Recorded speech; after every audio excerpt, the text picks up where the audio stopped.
Okay, let me introduce first the co-creator, showrunner, and executive producer, Alexander Wu.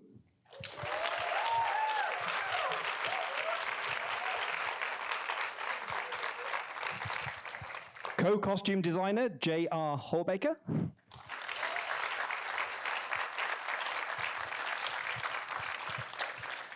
Director of photography, John Conroy.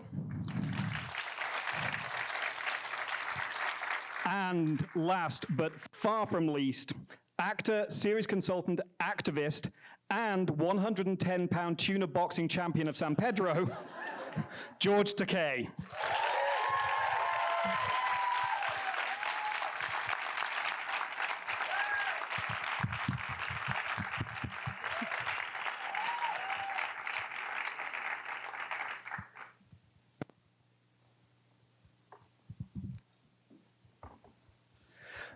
So Alex, I'll start with you.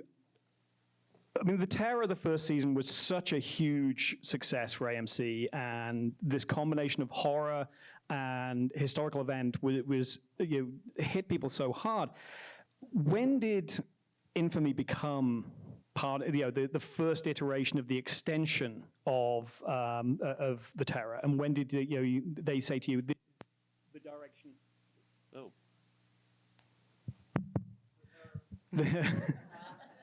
The spirits strike again. That this was the direction that they wanted to take the show in. Well, I have to give credit to my co-creator, Max Bornstein, who originated the idea at the beginning of last year. So it was quite a blitz. We put all this together in about a year and a half. That's kind of ridiculous turnaround for a show of this scale and complexity. Well, we give a lot of credit to John and our other DP, Barry Dunleavy, for shooting a 10-hour movie in 86 days.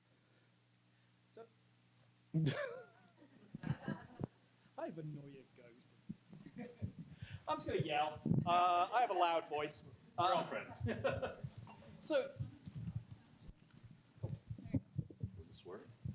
This one's red. You won't be able to get. You won't get anything either.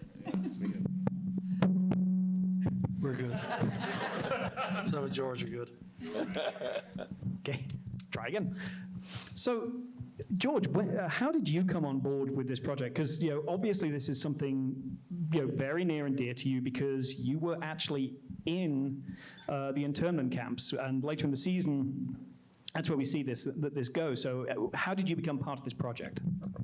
Well, one day I got a call from Alex. He lives in the same neighborhood that we do, and he said he'd like to come over and talk about something. And he came over and he explained the project to me. I consider this chapter of American history, the imprisonment of Japanese Americans, simply because we happen to look like the people that bombed Pearl Harbor, to be an important chapter of American history, and it's my life mission to raise the awareness of it. And so when he described the story, I said, it is an honor and a privilege and my responsibility to accept the project as a consultant. And then he said, you're an actor too, aren't you? How would you like to be in it? And I said, I will participate wholly in whatever way you want me to, and that's how I happen to be in the cast as well. I should add, it would be nuts to have George Takei consult on the show and not be in it. So was the part there before he came on board, or did you write it specifically for him, or was the grandfather figure always there? Oh, it was. I felt like I had to write something for George, to honor him and what he's done. So this is very much a sort of gift to him. And I feel blessed. So, I mean, you really, in a lot of ways, grew up in the camps and in this in this situation because you were, I believe, 5? I was, yes, 5 years old. So in your role as a consultant, what did that really mean? And who did you feel you were helping? Because there's so much of this that you remember the period, you remember the camps, but there's, so what did your role as a series consultant, what did that really come to? Well, my true experience of incarceration happened when I was a child, from 5 to 8.5, 4 years, the duration of the war. And my real experiences are, I call it an adventure of discovery. This Southern Californian boy was taken and transported 2/3 of the way across the country to the swamps of Arkansas and plunked in it. My father said we were on a vacation to a place called Arkansas. It sounded exotic to me, Arkansas. And it really was an exotic place for me, the swamps with all the weird noises, the hootings and the squawks that came from the what I call the jungle outside the barbed wire fence, and the creatures that I found in the camp around the bayou. There were wiggly black fish that I caught and put in a jar and watched them, and they started growing legs. And soon they lost their tail, and it became magically a frog. I mean, those are the actual experiences that I remember. It was when I became a teenager and became very curious about our imprisonment that I became a voracious reader and tried to learn as much as I could. But I couldn't find anything in books, history books or civics books. And so I engaged my father in after-dinner conversations, and he was the one that shared his experience, his pain, his anguish, and also his sense of, as a member of the community, the importance of building a community when people were so depressed and anguished. And he shared with me his feelings, but also I learned about American democracy from my father. He said it's a people's democracy, and the people can do amazing things, but people are also fallible human beings, and they make mistakes. President Roosevelt was a great president in the 30s when he was able to pull the nation up from a crushing depression and gave them jobs and brought the nation back to health. But he was also a fallible human being. And when the country was swept up by war hysteria and racism, he got stampeded with them and made a terrible mistake. A great president, when he makes a mistake, makes terrible mistakes, and we paid the price for it. And so he said it's important for us as people who believe in the ideals of democracy to be actively engaged in the process. And that's how I became an activist, my father's guidance. So I was just wondering, just by show of hands, how many people here knew about the internment camps and the internment process before this? So that's Fantastic. That's a good percentage. But I was one of the things I was wondering about is that there is kind of this historical responsibility when you're doing this of being accurate and telling people about something. But at the same time, you're trying to weave the horror aspects and very specifically kind of Japanese mythology into this. And I was wondering about that, about how you struck that line of not being too much of a straightforward horror series or too much of a historical, and kind of keeping that balance that the first season achieved. Well, from the historical side, I recognize we have a responsibility because there has been criminally very little done on screen about the internment. So even though a lot of people may have read about it in history books, very few people have seen what it looks like inside an internment camp. And a lot of these details, the roundup of Japanese Americans, of leaders of the community on Terminal Island, the night of Pearl Harbor, a number of events that happen over the course of our show. We have a great responsibility to show these in as much detail and as accurately as possible. So that, we had people like George and a number of organizations like the Japanese American National Museum and Dead Show and the Hard Mountain Foundation that helped us with that. On the horror side of it, the strategy of the show, the idea behind this has always been to use the genre of Japanese ghost stories of Kaidan and their descendants, the Japanese horror movies like The Ring and The Grudge that we love, as an analog for the terror of the historical experience.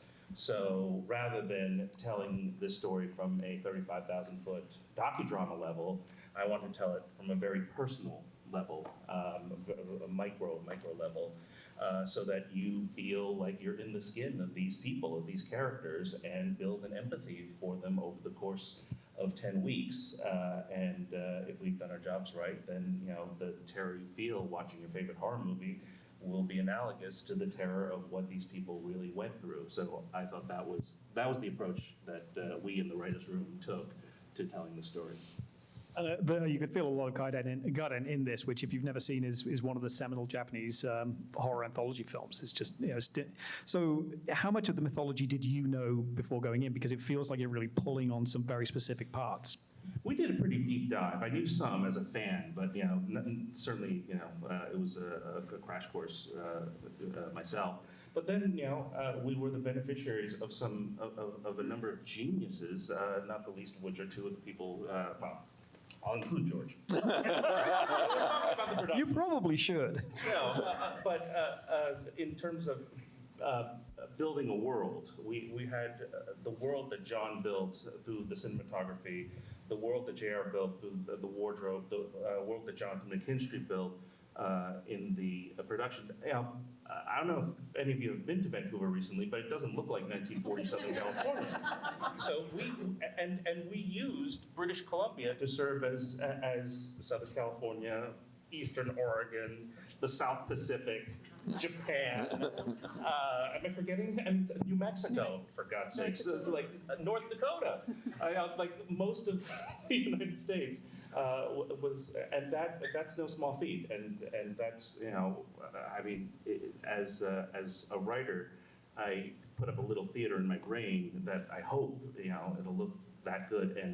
And what we all just saw, I think, far exceeded what I could have, in my little pea brain, imagined this world to be. So I owe a great debt to our design team.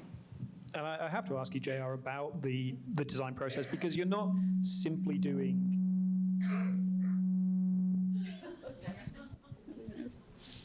Doomed. You're not simply doing a period piece. You're doing a period piece about a migrant community who's pulling on two different cultures, and you have to create the costumes that are going to indicate that. So I was wondering about the design process there. Yeah.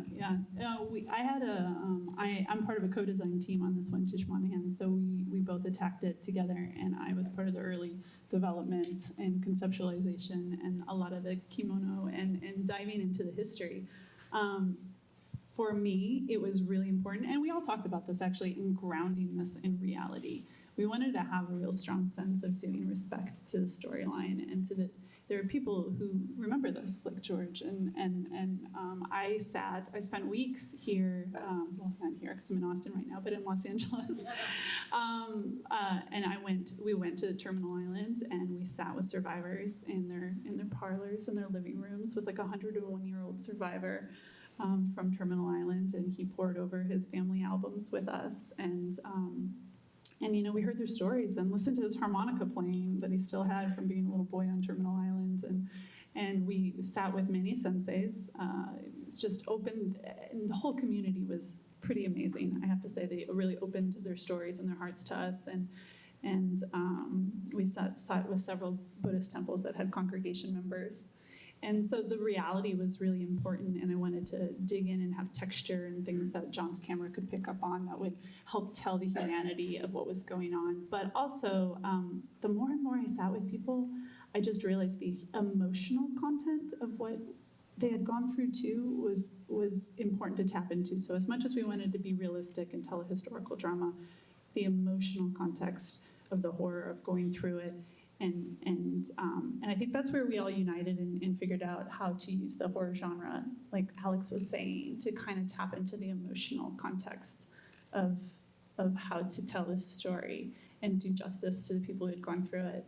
I'm trying to think of like one of the things, actually John and I were just reminiscing and talking, and I had forgotten a little bit that the initial kimono, I guess in context of like the new and the old meeting, there's a lot of like old world, new world, that, you know, Nisei and Issei stories that have that collide in the terror. And the kimono ended up being just like art and life reflecting itself, because the one that Kiki wears, Yuko, was originally, we were saying white and red. From, I think it was just a jumping off point. We were going to do this white and red kimono, and I was like, that's great, Geisha did it, and they did it well, and we all love it. And it's, you know, it's the snow woman story from traditional horror. But as in the context of thinking about it from a heightened sense, what we could do as storytellers, I kept going back to the horror genre, and even in things like, you had brought up actually Suicide Club from 2001 as a reference, and so I had this image of a still from there, and then also Vertigo and even Suspiria from '77, and I had even thought of like an Argento film like Profondo Rosso, which was a giallo, but this horror context, there was this color that kept coming through, and it was this almost acidic green, like a gray, green, ghoulish, gray, green color. And what we ended up doing was transferring that onto the kimono that we ended up building for Kiki's character. Now, it is a horror genre, and a lot of stuff, hopefully you'll tune in, and, you know, she has to do several things in this kimono. So we ended up having to build it. So we sort of, you know, I had come from Man in the High Castle, so I had already done a lot of obsessive research over you know, Ozu films and Kurosawa and lots of things, but I got to dive deeper into it here, and we actually were able to build the kimono from scratch and have to make multiples, and we tried very hard to build it from the traditional standpoint. We have one that is hand done, and it pulls on yuzen, rice paste, resist dyeing, and we do hand embroidery. And we actually developed that fabric that you saw in her kimono to make it feel a little bit more like wrinkled skin texture, just ever so slightly, has a little parchment feel to it that has a crinkle in it that, you know.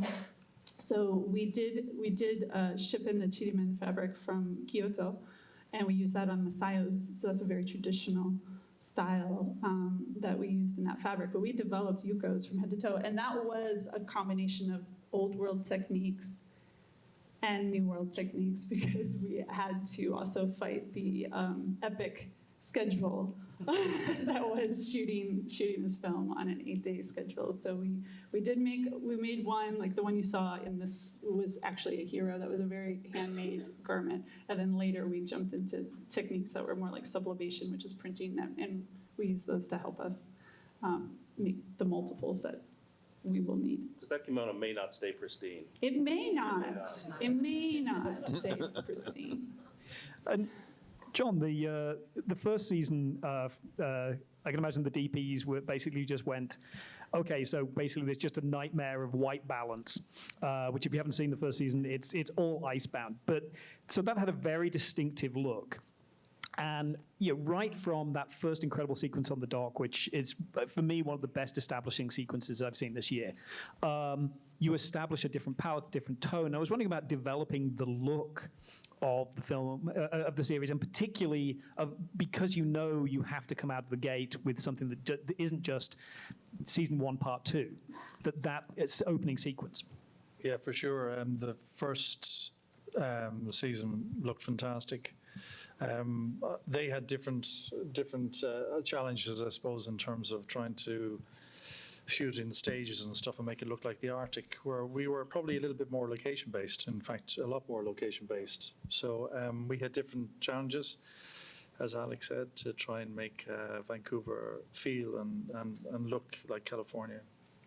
But I think ultimately we wanted our show to have its own sort of stamp, its own grammar and stuff like that, even though we really wanted the horror to be there. It was most important for us that we shot the story well first, and then, the horror will fit in after that. So I think we approached it mostly from just getting the right tone in terms of the period, right, in terms of the color and the saturation and stuff like that. And then our director, Joseph Whittaker, is a great guy. He had a great vision in terms of, for example, the beginning sequence with the family and stuff. We tried to make them ensemble Ozu pieces. And so he actually started calling him Jozu.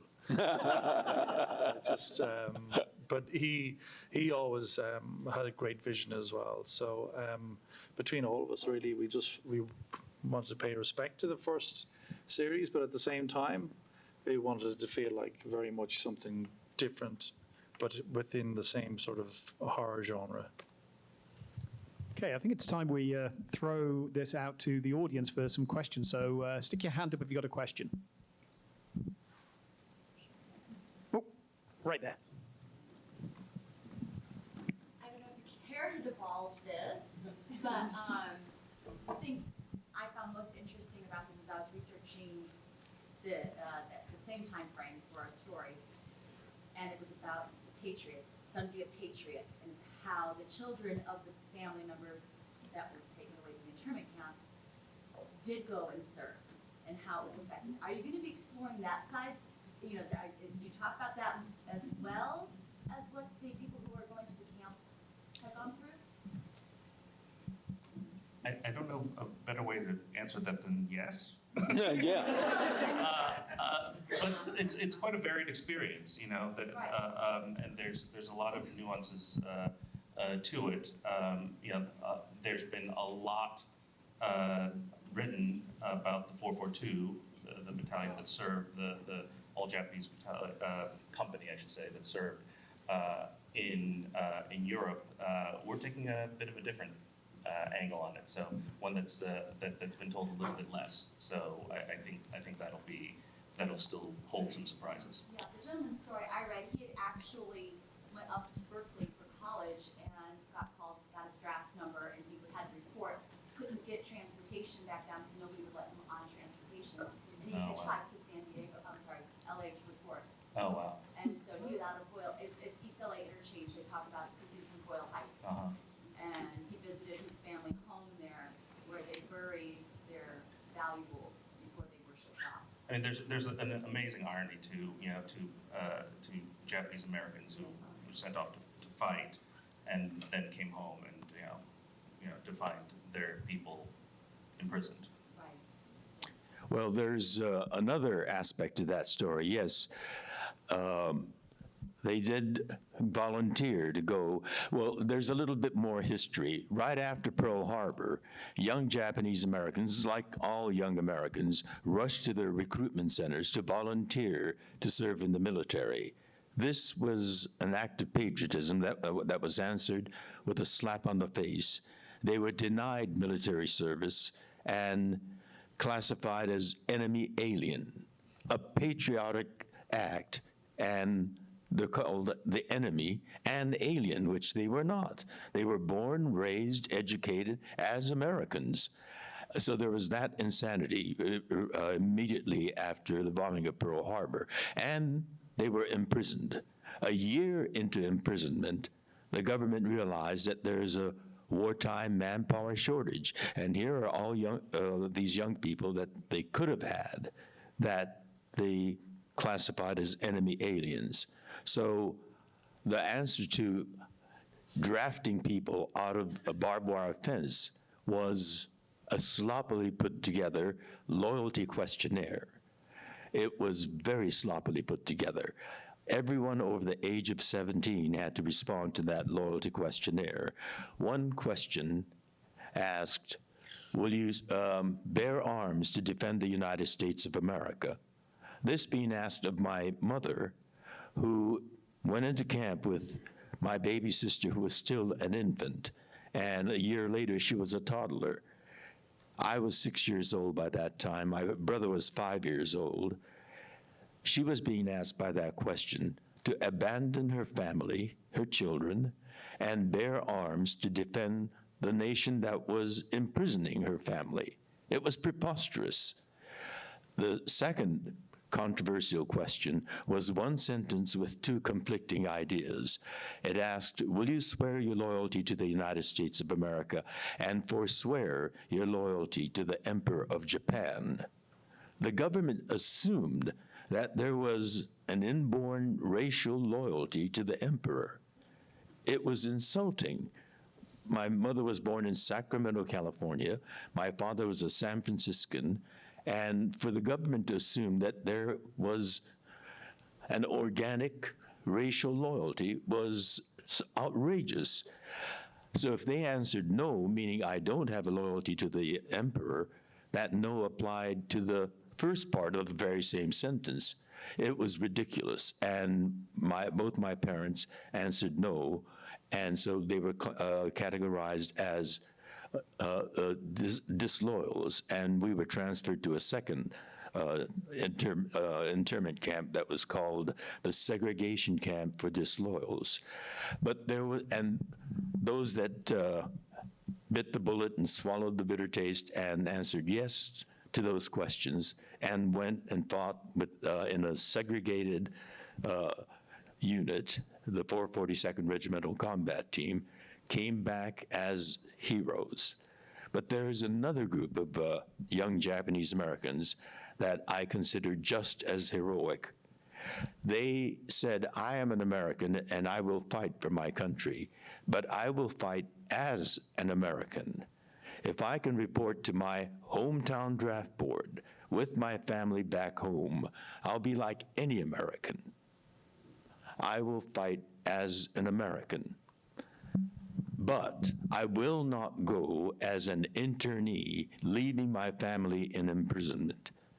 I will fight as an American. I consider this a very principled, gutsy American position, but for that, they were tried for draft evasion, found guilty, and sent to Leavenworth Federal Penitentiary. These young men fought on a different battlefield. They were behind the concrete walls of a federal penitentiary, but they stood strong and firm as Americans, and I consider them American fighters as well. So I consider the terror, Infamy, to be a groundbreaking television series because no other project that deals with the internment has ever dealt with a project on this scale, this massive scale. 10 episodes, 10 hours, aired over a 10-week period, going into great detail.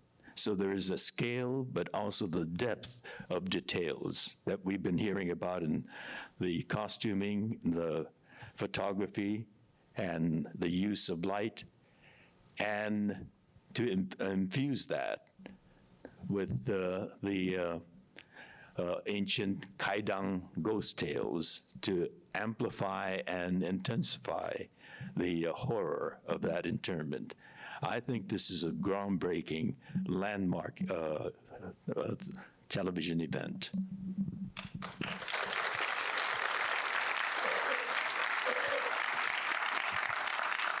You're the first people to ever see it. Yeah. And that was something I was wondering about was, that 10 years ago, go back 30 years, if this series had been made then, it would have been told from a white American viewpoint. And now we're at a point where not only is this told from the perspective of the Japanese characters, but also using cast of Japanese descent. I was wondering about how important for you that was to be able to do that. Well, One of the things I'm proudest of is that of all of our Japanese American characters, 100% of them are played by actors of Japanese ancestry. Which is not easy. It started because a lot of them speak Japanese, and you just need Japanese speakers in order to do that. But even if, but a number of the Japanese Americans don't speak any Japanese; they only speak English. But then it became important for the network, for me, for the production team, to have people who had this deep commitment to the project, had a real personal connection. And we had people on our crew who dropped everything to work on the show. Our first AD, Jason Furukawa, dropped everything to work on our show. And we discovered the first day we shot, there's a racetrack scene in episode 2. And after the little safety meeting, he said, and by the way, my parents were interned here. They were in stables 7 and 8. As a horse racing track. Very personal. Ken Kalka, our VFX producer, dropped everything, moved up to Canada to work on our show. We had background people. We had a background actor who told me after we had wrapped, he was, again, this was at the racetrack. This was a scene where a whole, I'm giving away episode 2. But Tune in anyway, folks. You won't tell them. It's fine. It's just between us. There's a scene where everyone is lined up. They have to report to the track, and he is Japanese Canadian, and his parents, Japanese Canadian, had to report to Hastings Park in 1942, and he found himself holding 2 suitcases just like his parents did 77 years ago at that exact same spot, and boarding a bus just like his parents did. And that kind of investment and personal connection, I don't think I'll ever probably work on a project where everyone feels so personally invested in it, because it's spread throughout the entire crew, even to people. I'm not Japanese American, by the way. I'm Chinese American. And I plugged into it as an immigrant story. I think you don't have to be Japanese American, certainly, because I don't think all of you are Japanese American. You don't have to be Japanese American to relate to what's going on there at all. I think you just, it doesn't take very much to get to an immigrant in anyone's family. So I think our show had a really special bond of people who felt a deep connection to the material. Well, I'm afraid we've been given the wrap-up sign. I know this is flown past, but The Terror Infamy debuts on AMC on August the 12th. I'm pretty sure I can be confident you'll all be tuning in again, and please encourage everybody else to, because this series is it's pretty damn special. Thank you, Alex. Thank you, JR. Thank you, John, and of course, thank you, George.